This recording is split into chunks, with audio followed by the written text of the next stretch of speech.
Mga Pax, ano tayo ng lutong Bisaya? Sinabawang isda na may malunggay. So, tagal na tayo hindi nakahigop ng sabaw.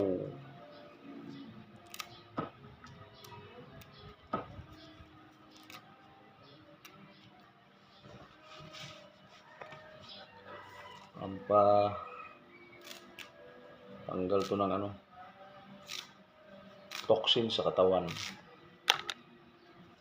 Kaya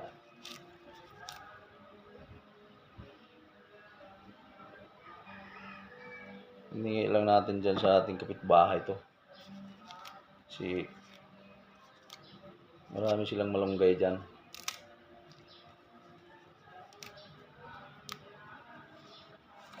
Lagyan natin ng tanlad para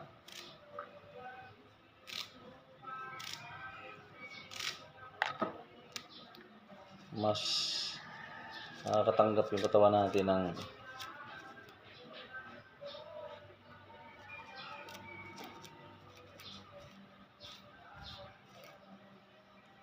kulang sa walang chemical. Puro kain tayo ng may mantika. Nako po, tumataas ang aking uric acid, cholesterol.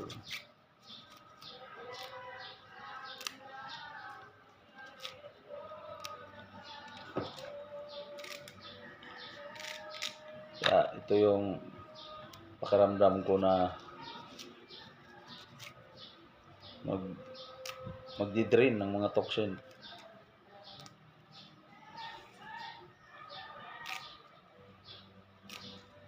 Umuwi tayo dito sa bahay, ito yung iisip kong gawin para bawasan yung cholesterol sa katawan. Kung sa trabaho kasi hindi ka na makapagluto, bili ka lang ng bili, tapos hindi mo pa alam kung ano yung gaano kadami yung mga nilalagay nilang mga seasoning doon. Yun ang nakakasama doon mga seasoning na mga nilalagay.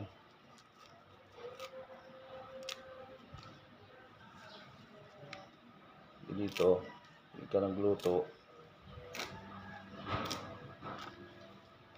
asin lang, hindi ka nang maglagay ng iba pang mga kasi bihira lang naman kung sa trabaho puro cholesterol. Ito, daming malunggay ilalagay natin with tanglad.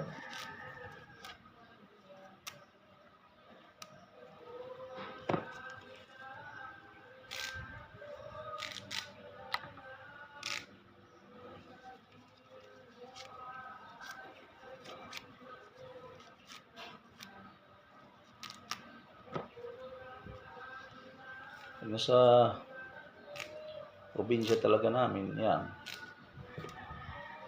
medyo nakakaiwas ka talaga sa mga cholesterol kasi gulay-gulay lang. Kaya lang pag hindi ka nga naman sanay, parang naninibago ka talaga sa katawan mo dahil apayat ka. Pero ramdam ko mas ang resistensya kasi bumababa yung timbang mo.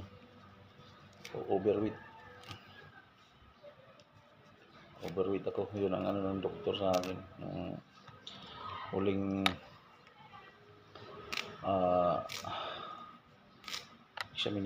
physical examination sa kawan. Yun, as usual, taas pa rin ang uric acid. with cholesterol. Nagsasabay talaga yan. So,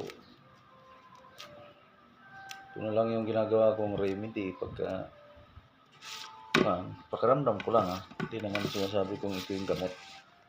Pakiramdam ko lang. So, ayan mga paks, magluluto na tayo.